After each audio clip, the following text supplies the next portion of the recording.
Hello दोस्तों, आज हम आपको ऐसे टॉपिक के बारे में नॉलेज देने जा रहे हैं, जो कि बहुत ही इम्पोर्टेंट है और ये साइंस की टॉपिक है।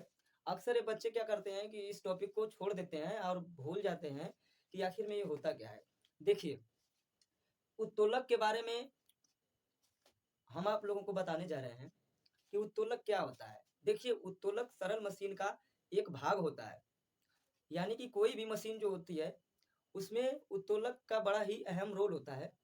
और ये किन-किन नियमों पर आधारित होता है और इनके कितने कार्य होते हैं, आज हम आपको समझाएँगे।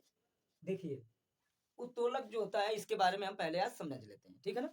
देखिए, उत्तोलक क्या होता है कि उत्तोलक वह सीधा या टेढ़ा छड़ होता है, जो कि किसी निश्चित बिंदु पर स्थित होकर क्या करता है, स्वतंत्रता पूर्वक घूमता है। ठीक है ना? जैसे हम आपको समझा देते हैं कि जैसे कोई पहिया ले लेते हैं और इस पहिए के बीच में कोई बिंदु स्थापित करने के बाद यहाँ से एक सीधा छड़ ले लेते हैं। अब जो ये सीधा छड़ हो गया, ये क्या करता है, इस बिंदु पर फिक्स होकर यानी स्थित होकर अब यह क्या करता है, इसके चारों ओर क्या करता है, इधर स्वतंत्रता पूर्वक से गति करने के लिए तैयार हो जाता है। ये आलम्ब आलम्ब जो होता है, उत्तोलक उत्तोलक जिस बिंदु पर फिक्स होकर यानी निश्चित होकर चारों ओर स्वतंत्रता पूर्वक घूमता है, उसे हम क्या कहते हैं, आलम्ब कहते हैं। यानी कि उत्तोलक जिस पॉइंट पर क्या होता है, फिक्स होकर, ठीक है, स्थित होकर क्या करता है, स्वतंत्रता पूर्वक घूमता है, यह बिंदु क्या कहलाता है, आलम्ब कहलाता है। आई बात समझ में? तो आलम्ब हो गया। एक होता है आयास। आयास आयास किसे कहते हैं? देखिए, उत्तोलक उत्तोलक अपने सुविधा के अनुसार जिस स्थान पर हम अपनी सुविधा के अनुसार उत्तोलक का उपयोग करने के लिए जिस स्थान पर हम बल लगाते हैं, उत्तोलक का उपयोग करने के लिए जिस स्थान पर हम बल लगाते हैं वह आयास होता है। जैसे मान लीजिए किया है, तो इसका उपयोग हम करेंगे, तो जैसे मान लीजिए कि हमको यहाँ पर सुविधा पड़ेगी, यहाँ पर हाथ लगाने की या फिर यहाँ पर बल लगाने की हमको आवश्यकता होगी, तो यहाँ पर हम बल लगाएंगे या उठाएंगे, तो उठाएंगे यहाँ पर अपनी सुविधा के अनुसार यहाँ पे बल लगाएंगे। ठीक, जब यहाँ पे बल लगाएंगे तो यही हमारा क्या होगा, आयास होगा। आयास। देखिए, यहाँ पर हम अपना बल लगाएंगे, तो यहाँ पर बल लगाकर हम क्या करेंगे, इसको उठाएंगे और इसको उठाएंगे तो अपनी सुविधा के अनुसार यहाँ से यहाँ पर हम बल लगाएंगे, और जहाँ पर हम बल लगाते हैं वही हमारा क्या होता है, आयास होता है। हमारा जो अगला पार्ट है वो है भार।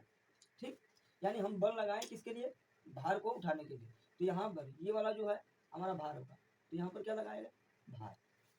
ठीक, यानी इसी को उठाने के लिए क्या होता है, हम यहाँ पर बल लगाते हैं तो हमारा यहाँ पर क्या होता है, कार्य होता है, यानी हमारा भार जो होता है वो यहाँ होता है। एक एग्जाम्पल और समझिए, जैसे मान लीजिए हम क्या करते हैं, कोई भी मशीन हो गया, ठीक, हैंडपंप हो गया, हैंडपंप का उपयोग हम करते हैं क्या, पानी पीने के लिए। अब यहाँ पर स्वतंत्रता पूर्वक जो हैंडपंप है ये क्या करता है, मूवमेंट करता है, घूमता है। ठीक, अब क्या करेंगे कि हम जो करेंगे यहाँ पर जो होता है आपका क्या होता है, आलम्ब होता है। क्या होता है, आलम्ब। लेकिन हम जहाँ पर बल लगाते हैं अपनी सुविधा के अनुसार, यानी यहाँ पर हम क्या करते हैं, बल लगाते हैं, तो ये क्या हो गया, ये हो गया आयास। ठीक, यहाँ पर आयास होगा। लेकिन हमारा जो कार्य होगा, हमारा कार्य क्या होगा, यहाँ पर जो लगा हुआ, ठीक, यहाँ पर जो चीज लगा होता है, इसमें पानी जब ऊपर उठा है, इसके माध्यम से जब पानी ऊपर आता है, ठीक है ना, हम यहाँ पे बल लगाते हैं तो ये हिस्सा क्या होता है, ऊपर की ओर जाता है। इसका मतलब हमारा क्या होता है, भार यहीं पर होता है। और भी बहुत सारे एग्जाम्पल हैं, जैसे में आप समझ सकते हैं कि जैसे पिलास हो गया, ठीक है, अगर पिलास का उपयोग इस तरीके से, ठीक, अब देखिए यहाँ पर क्या होता है, उत्तोलक जिस बिंदु पर क्या करता है, स्थित होकर स्वतंत्रता पूर्वक घूमता है, यानी कि यहाँ पर फिक्स हो गया।